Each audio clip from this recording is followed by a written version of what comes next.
जैसा कि हमने पिछले टर्म में हमने अध्ययन किया था विलेनों की सांद्रता व्यक्त करने की विधियाँ। हमने वहाँ पर आयतन प्रतिशत तक बताया था। आज हम बताएंगे पीपीएम में सांद्रता। पीपीएम में सांद्रता क्या होता है? पीपीएम का पूरा नाम होता है पार्ट पर मिलियन। पार्ट पर मिलियन मीन्स प्रति 10 लाख मीन्स 10 पावर 6। तो कैसे हम इसके डिफिनीशन को व्यक्त करेंगे? बिलियन के 1 मिलियन मीन्स 10 लाख में उपस्थित विलेय के ग्रामों की संख्या को पीपीएम में सांद्रता कहते हैं। फार्मूला पीपीएम में सांद्रता, तो पीपीएम में सांद्रता इज इक्वल टू होता है विलेय का भार ग्राम में बटा बिलियन का भार ग्राम में और मल्टीप्लाई 10 पावर 6। तो न्यूमेरिकल में विलेय का भार दिया ही रहेगा, बिलियन का भार न दिया रहे तो विलेय और विलायक का भार दिया रहता है। इन दोनों को हम टोटल कर लेते हैं और टोटल करके यहाँ पर रख लेते हैं, मल्टीप्लाई 10 पावर 6 कर लेते हैं, आंसर आ जाएगा। तो ये तो रहा पीपीएम में सांद्रता। इसके बाद हम अध्ययन करेंगे मोलरता। और यूपी बोर्ड में मोलरता से संबंधित न्यूमेरिकल्स भी आते हैं, तो हम स्टडी करेंगे मोलरता के बारे में। मोलरता क्या है? मोलरिटी, इसको हम यम से रिप्रेजेंट करते हैं। तो बिलियन के 1 लीटर में उपस्थित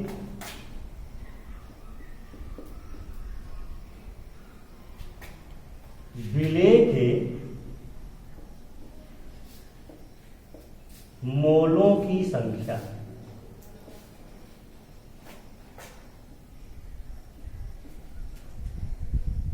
को मोलरता कहते हैं।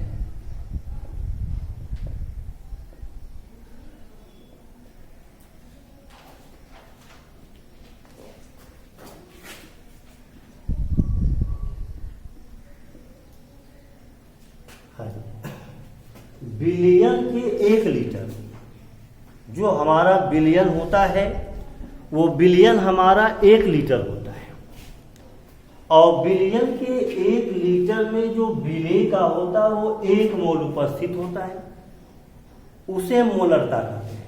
तो डेफिनेशन एक बार और बता देते हैं कि बिलियन के 1 लीटर में उपस्थित विलेय के मोलों की संख्या को ही मोलरता कहते हैं। और मोलों की संख्या बराबर क्या होता है? मोलों की संख्या बराबर मोलों की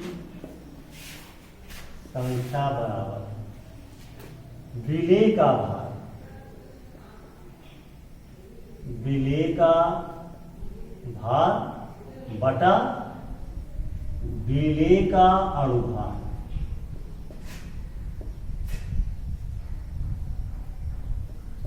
ये हो गया विलेय का भार बटा विलेय का अणुभार। तो मोलरता का फार्मूला हम लिख देते हैं इधर। मोलरता बराबर विलेय के मोलों की संख्या, विलेय के मोलों की संख्या बटा बिलियन का आयतन लीटर, ये फार्मूला हो गया। मोलरता बराबर विलेय के मोलों की संख्या बटा विलयन का आयतन लीटर में। मोलों की संख्या बराबर क्या होता है? विलेय का भार, इसको ब्रेक कर लेंगे, विलेय का भार अपान विलेय का अणु भार अपान आयतन लीटर, ये मोलरता बराबर। तो विलेय के भार को हम स्मॉल w से लिखेंगे और अणुभार को हम स्मॉल m से और आयतन को हम v से डिनोट करेंगे, v लीटर। तो इसको लिख सकते हैं w बटा m इंटू v लीटर, ऐसे लिख सकते हैं। तो मोलरता इज इक्वल टू होगा w by m into v litre में, जहां w स्मॉल w विलेय का भार है और स्मॉल m विलेय का अणुभार है और आयतन लीटर में। और अगर न्यूमेरिकल प्रॉब्लम में आयतन अगर मिली में अगर दिया रहता है, तब इस फार्मूले का प्रयोग हम कैसे करेंगे? तो मोलरता बराबर होता है w बटा m इंटू v मिली में और मल्टीप्लाई 1000। ये मोलरता का फॉर्मूला। मोलरता is equal to w by m into v milli में और ऊपर मल्टीप्लाई 1000 फार्मूला है। तो अब इसके बाद हम न्यूमेरिकल प्रॉब्लम थोड़ा सा हम देखेंगे।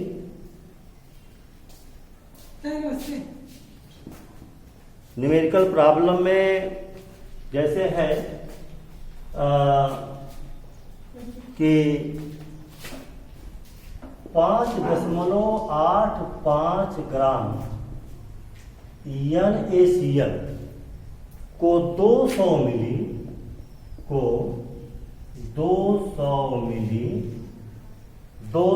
मिली जल में घोला गया,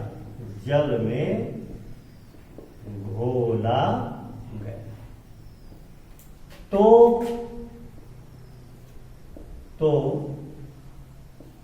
प्राप्त विलयन की मोलरता क्या? देखिए 5.85 ग्राम NaCl को 200 मिली जल में घोला गया, तो प्राप्त विलयन की मोलरता क्या होगी? तो यहां पर जो विलेय का भार W है, NaCl विलेय है, ये W हो जाएगा और इसका जो वेट होता है 5.85 ग्राम और 200 मिली जल में घोला गया। तो यहां पर जो आयतन है, ये आयतन जो है 200 मिली है, आयतन 200 मिली जल है और NaCl का अणुभार m बराबर, तो NaCl का अणुभार निकालने के लिए इसका हम परमाणु भार रख करके जोड़ लेते हैं। तो Na का परमाणु भार 23 होता है और Cl का 35.5 हम जोड़ लेंगे तो आ जाएगा 58.5। ये पूरा वैल्यू हमने रख दिया। अब हम क्या करेंगे कि इन वैल्यू को इस फार्मूले में हम रख देंगे तो हमारा आंसर आ जाएगा। तो मोलरता बराबर W by m into v milli में मल्टीप्लाई 1000। तो W का वैल्यू यहाँ पर 5.85 है और अणुभार हमने निकाला 58.5 और आयतन यहाँ पर 200 मिली रख देंगे और मल्टीप्लाई 1000 है। हल कर लेंगे तो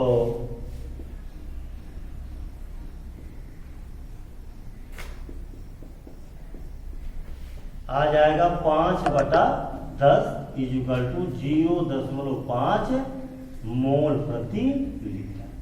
तो मोल प्रति लीटर, जो मोलरता का जो यूनिट होता है वो मोल प्रति लीटर होता है। तो ये 0.5 मोल प्रति लीटर।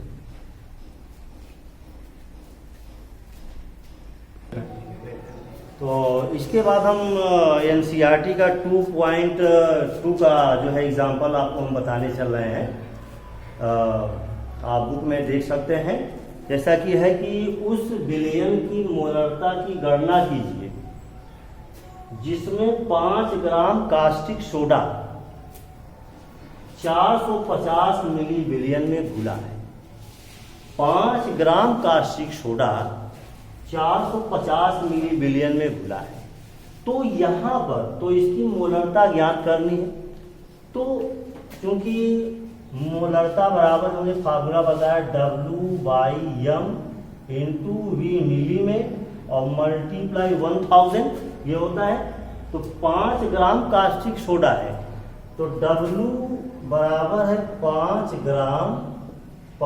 ग्राम कास्टिक सोडा और 450 मिली, V बराबर है 450 मिली। और यहाँ पर हम कास्टिक सोडा का अनुभार निकालेंगे। कास्टिक सोडा का तो सोडियम का जो परमाणु भार होता है वो 23 होता है, ऑक्सीजन का 16 और हाइड्रोजन का 1। टोटल कर लेंगे तो हो जाएगा 40 आ जाएगा। अब इन वैल्यू को हम इस इक्वेशन में रख देंगे तो बड़े आसानी से हमारा न्यूमेरिकल सॉल्व हो जाएगा।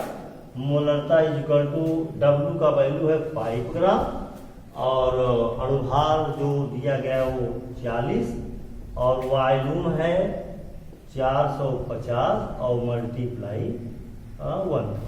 अब इसको हम काट लेंगे तो 0 से 0 यहाँ पर हम काट लेंगे और फिर 5 9 45 हो जाएगा और 10 बटा हो जाएगा 36 और 2 5 10 2 8 16 और 5 बटा जो 18 हो जाएगा।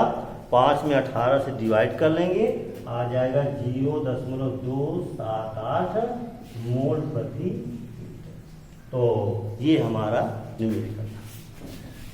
तो मोलरता का 9 ग्राम ग्लूकोज को 100 मिली जल में घोला गया तो इसकी मोलरता ज्ञात कीजिए। बहुत ही इजी है, आप लोग प्रैक्टिस कर लीजिए। 9 ग्राम ग्लूकोज है तो विलेय की मात्रा 9 ग्राम है तो W बराबर यहाँ पर 9 ग्राम ग्लूकोज हो जाएगा।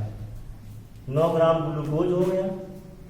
इसके बाद आयतन कितना है, V बराबर हो जाएगा 100 मिली, 100 मिली हो जाएगा। आयतन यहाँ पर 100 मिली है। अब हमें ग्लूकोज का मोलिकुलर वेट निकालना है तो अनुभार निकाल लीजिए C6H12O6। ये ग्लूकोज का फार्मूला होता है। तो यहाँ पर परमाणु भार रख देंगे 12 × 6 प्लस 12 × 1 और प्लस 16 × 6।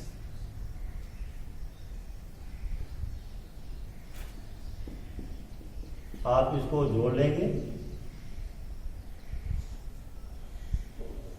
180 आ जाएगा इसका मोलिकुलर वेट। यहाँ पर आप रख लीजिए molarity is equal to 9/180। Volume आपका जो है 100 है और मल्टीप्लाई कर देंगे, काट लेंगे आप, 0 से 0 कट जाएगा तो हो जाएगा 9/18, 18 पंचे 90, 0.5 मोल प्रति लीटर। तो ये आपका न्यूमेरिकल। तो इसका जो आंसर आएगा 0.5 मोल प्रति लीटर है। तो इसके बाद हमारा अगला टॉपिक शुरू होता है मोललता। मोललता कहते हैं इसको, मोलल। तो मोललता होता क्या है?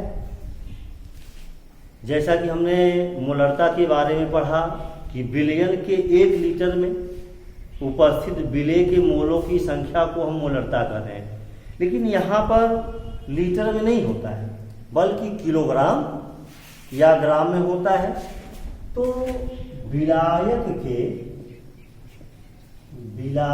के 1 किलोग्राम या 1000 ग्राम में उपस्थित विलेय के मोलों की संख्या, विलेय के मोलों की संख्या को मोललता कहते हैं। यह डिफिनेशन हमारा हुआ कि विलायक के 1 किलोग्राम या 1000 ग्राम में उपस्थित विलेय के मोलों की संख्या को मोललता कहते हैं। तो ये हमारा मोललता का डिफिनेशन रहा। अब हम इसके बाद मोललता का फार्मूला देखेंगे जिसकी सहायता से न्यूमेरिकल्स सॉल्व होते हैं। तो मोललता इज इक्वल टू होता है विलेय के मोलों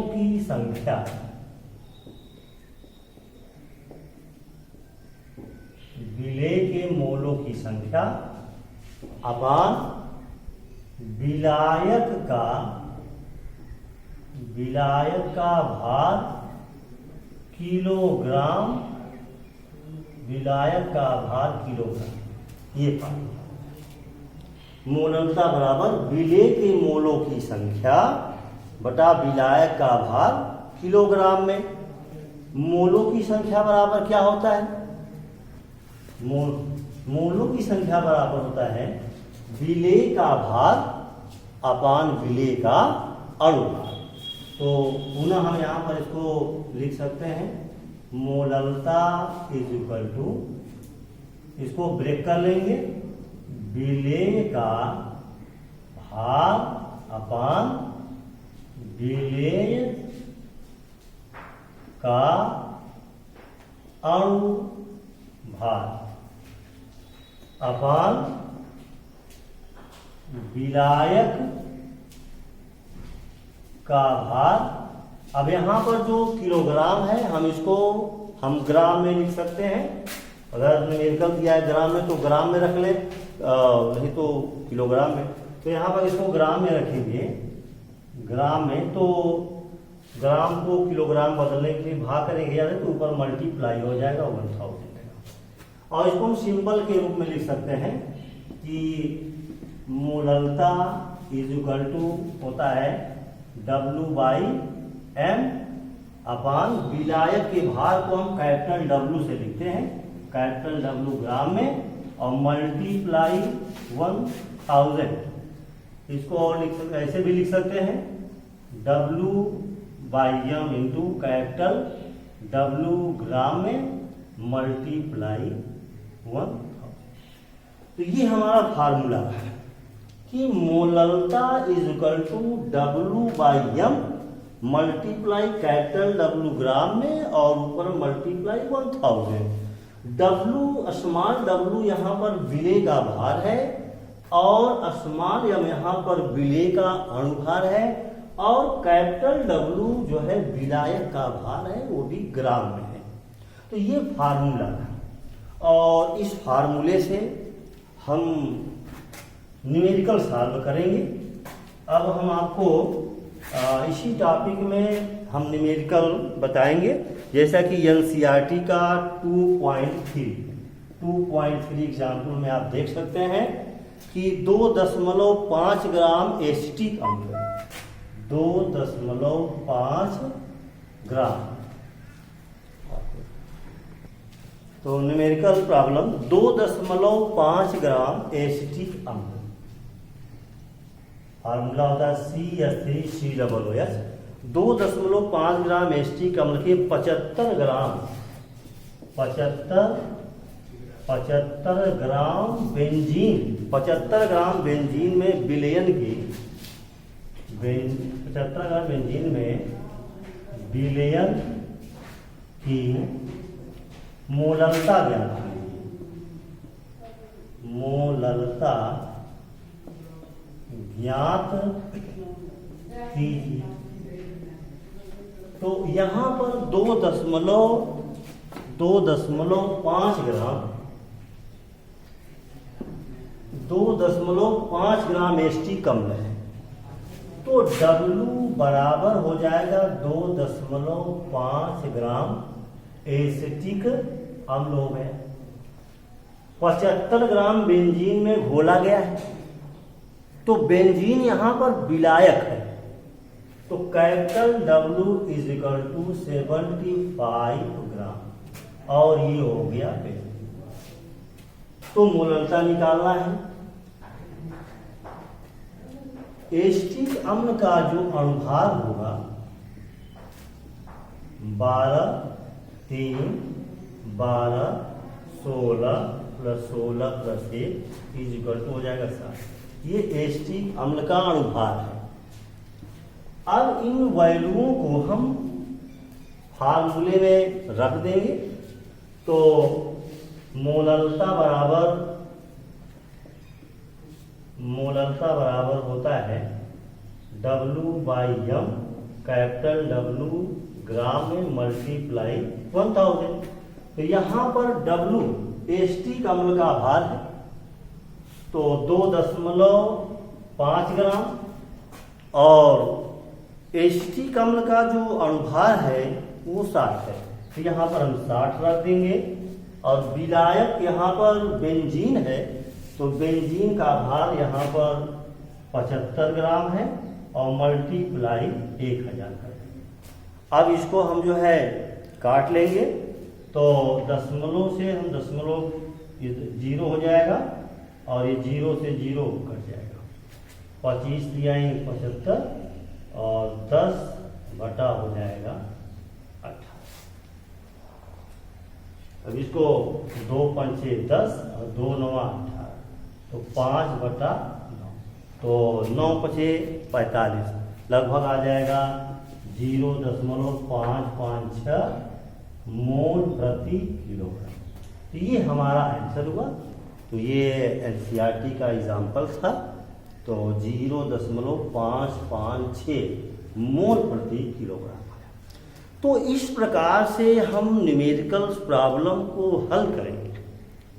तो कहने का तात्पर्य यह है कि पहले फार्मूला हमारे दिमाग में होने चाहिए, है किस प्रकार से हम फार्मूले पर हम उस न्यूमेरिकल को रखें, वो मेन बात होती है। इसके बाद हम आपको पढ़ाएंगे मोल अंश, कि मोल अंश होता क्या है।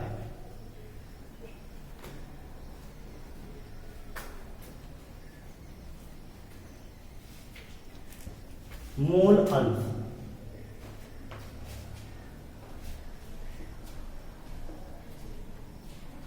Mole fraction. तो मोल फ्रैक्शन किसे कहते हैं, पहले तो हम देख लें कि क्या इसका डिफिनीशन है मोल फ्रैक्शन का।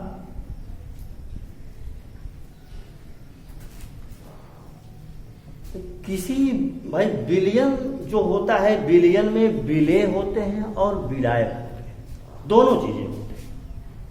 तो इसको कैसे हम डिफिनीशन के माध्यम से मोल अंश को जो है बताएंगे कि किसी बिलियन में उपस्थित, किसी बिलियन में उपस्थित विलेय या विलायक